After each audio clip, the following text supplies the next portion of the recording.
Hello everyone, पर हम English language में यूज होने वाले पंक्चुएशन मार्क्स डिस्कस करेंगे। कौन सा पंक्चुएशन मार्क कब यूज होगा, कहाँ पर यूज होगा। तो आइए लेसन शुरू करते हैं। First punctuation mark is full stop. Full stop ऐसे लगाया जाता है, a dot eight the end of the sentence. अब इसका यूज कहाँ कहाँ होता है फुल स्टॉप का? Eight the end of a sentence. जब भी कोई सेंटेंस एंड होता है हम एंड में एक फुल स्टॉप लगा देते हैं। The second use is to show that a word is abbreviated. अगर कोई abbreviation होती है किसी word की, for example UNO, हर एक अल्फाबेट के बाद हमने फुल स्टॉप लगाया है टू शो कि इसका कोई फुल फॉर्म भी है, United Nations Organisation. Next punctuation mark है क्वेश्चन मार्क, जो इस तरह से लगाया जाता है।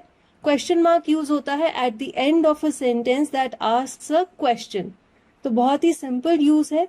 फॉर एग्जाम्पल हमने क्वेश्चन पूछा हु आर यू, इसके एंड में हमने क्वेश्चन मार्क लगा दिया जो बताता है कि हमें क्वेश्चन पूछ रहे हैं। The next punctuation mark is exclamation mark, जिसका सिंबल ये है, a straight line and then a dot.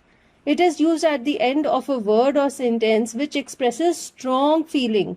For example हम कहते हैं हाई और उसके बाद एक्सक्लेमेशन मार्क लगा देते हैं, या फिर oh my god followed by exclamation mark. Next punctuation mark है कॉमा, जिसका सिंबल है ये, ऐसे कॉमा लगाया जाता है। It is used to separate two or more nouns, to separate phrases or clauses, to separate direct speech. अब ये बहुत ही ज्यादा यूज होने वाला पंक्चुएशन मार्क है। ये कहाँ कहाँ पर यूज होता है? जैसे हम एक सेंटेंस में लिख रहे हैं राम कॉमा सीता कॉमा गीता, तो ये सब लोगों के नाम है, नाउन्स है, और इनको सेपरेट करने के लिए हमने कॉमास यूज किए हैं। सेकेंड यूज क्या है? फ्रेजेस को सेपरेट करने के लिए। जैसे हम लिखते हैं how ever comma he ran away, तो इस सेंटेंस में हमने हाउ एवर को बाकी के सेंटेंस से सेपरेट करने के लिए कॉमा यूज किया। अब डायरेक्ट स्पीच को सेपरेट करने के लिए कॉमा कैसे लगाया जाता है? हम कहते हैं द मदर सेड, और अब हम मदर के डायरेक्ट वर्ड्स लिखना चाहते हैं तो हम कॉमा लगाएंगे, फिर इन्वर्टेड कॉमास, और फिर हम लिखेंगे come here, full stop, inverted comma, close. तो यहां पर देख सकते हैं हमने कॉमा लगाया डायरेक्ट स्पीच को बाकी के सेंटेंस से सेपरेट करने के लिए। नेक्स्ट पंक्चुएशन मार्क है सेमीकोलन, जिसका सिंबल है ऐसे, एक डॉट और उसके नीचे comma. It is used to separate parts of a sentence. It is stronger than a comma but not as strong as a full stop. Semicolon आजकल इतना यूज नहीं होता, आजकल ज्यादा हम कॉमा ही यूज करते हैं, लेकिन ये एक पंक्चुएशन मार्क है। इसका यूज कब होता है? अगर आप कॉमा से ज्यादा पॉज देना चाहते हैं और फुल स्टॉप नहीं लगाना चाहते, आपका सेंटेंस एंड नहीं हो रहा, लेकिन आप एक बहुत ही मेजर सेग्रीगेशन करना चाहते हैं अपने सेंटेंस में, तब आप सेमीकोलन यूज कर सकते हैं। फॉर एग्जाम्पल एक बहुत ही लेंदी सेंटेंस है और आप उसके दो पार्ट्स करना चाहते हैं, तब आप सेमीकोलन का यूज कर सकते हैं। हाउएवर आजकल की इंग्लिश लैंग्वेज में इसका यूज बहुत ही कम हो गया है। The next is colon. Colon का भी यूज बहुत कम हो गया है। इसका सिंबल है दो dots. It is use to introduce a list. जब आप कहते हैं आंसर द फॉलोइंग क्वेश्चंस, और फिर आप कोलन लगा देते हैं, उसके बाद क्वेश्चंस आ जाते हैं 1 2 3। तो इस लिस्ट से पहले आपने सेंटेंस से बाद में कोलन यूज किया। It is also use before someone speaks, जैसे कि हम कहते हैं ही सेड। जब आप डायलॉग राइटिंग करते हैं तब भी आप कोलन्स यूज करते हैं। फॉर एग्जाम्पल दो लोगों का डायलॉग है राम एंड श्याम, तब आप ऐसे लिखते हैं राम कोलन श्याम कोलन, फिर से राम कोलन। तो दोनों के स्पीच से पहले आपने कोलन यूज किया।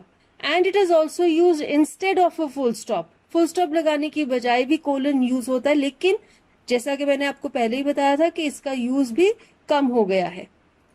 नेक्स्ट पंक्चुएशन मार्क है डैश। यहां पर डैश का सिंबल है डैश।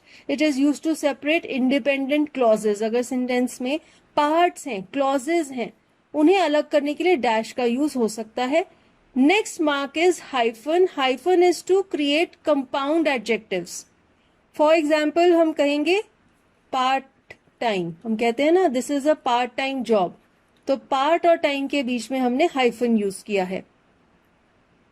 या फिर he is a well behaved boy, well behaved में भी हमने हाइफन यूज किया है। The next punctuation mark is bracket, ये ब्रैकेट्स हैं आप देख सकते हैं। It is use to store extra information like the comments of an editor, any corrections और क्लैरिफिकेशंस। आप इस तरह के ब्रैकेट के अंदर जो भी चीज लिखेंगे वो एक्स्ट्रा इंफॉर्मेशन है या फिर कोई क्लैरिफिकेशन या करेक्शन है।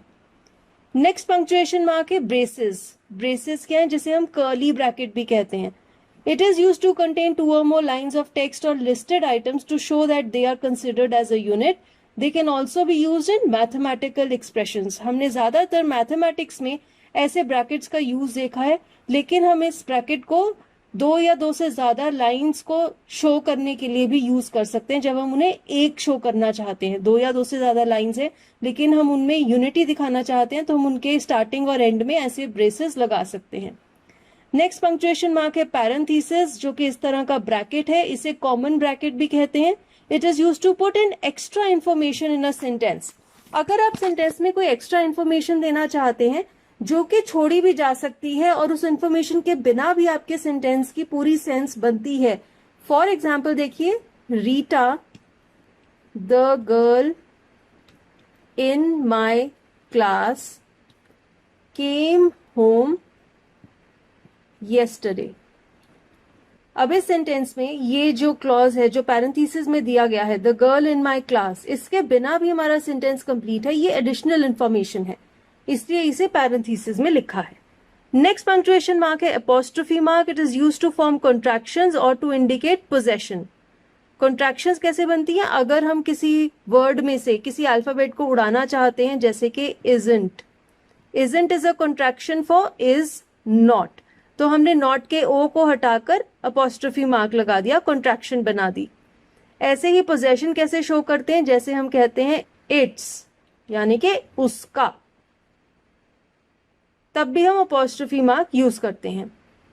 नेक्स्ट पंक्चुएशन मार्क है कोटेशन मार्क। कोटेशन मार्क इस तरह के होते हैं, inverted commas begin and inverted commas close.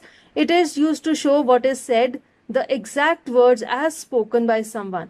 किसी की मुंह बोली बात जो कही है, कथित बात को दिखाने के लिए हम उस बात को कोटेशन मार्क्स में रख देते हैं।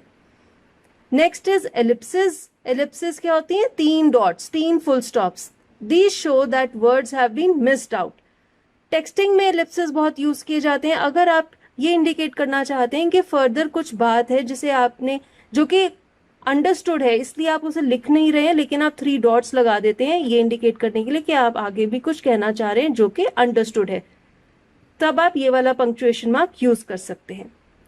So I hope the punctuation marks in English language are clear to you. With this we come to an end of this video. I hope आपको वीडियो अच्छा लगा।